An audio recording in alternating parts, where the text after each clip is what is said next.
Welcome back to Primetime News. Now let's head over to Portland, where the Public Health Department is raising concerns about persons selling food in the parish without the requisite training and approvals. Now, Chief Public Health Inspector for the parish, Lorenzo Hume, is sending a warning to persons who decide to sell food without a permit. Shamela Pullen has our story.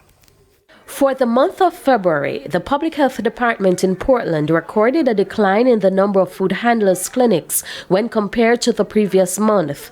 Chief Public Health Inspector Lorenzo Hume says 3 fewer clinics were held, and in most cases, fewer clinics mean an increase in delinquency. That is 23 food handlers clinic in January and 20 in February, and the number in attendance was 273 in January as against 234 in February. We do continue to engage our stakeholder at that level to ensure that a number of them are certified food handlers, and we do know that significant number of persons, particularly younger persons, are getting into the food handling business.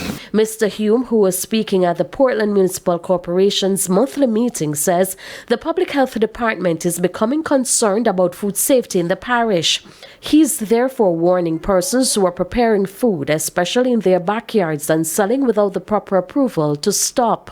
Once you start to have cookout and selling food, you're offering food for human consumption, and it also falls under the purview of the public health regulation and can be applied.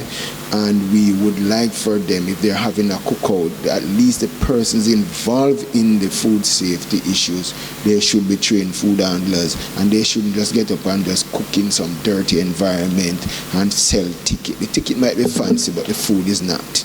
Mr. Hume also wants councillors in the parish to assist the Public Health Department in getting persons to adhere to the guidelines to minimize the risk of diseases.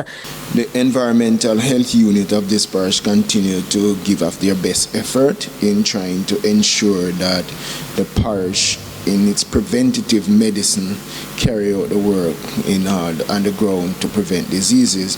As such, we have a number of program areas that are priority to us regarding food safety, vector control, port health and quarantine, among others, and institutional health. Shamela Pullen, TVJ News.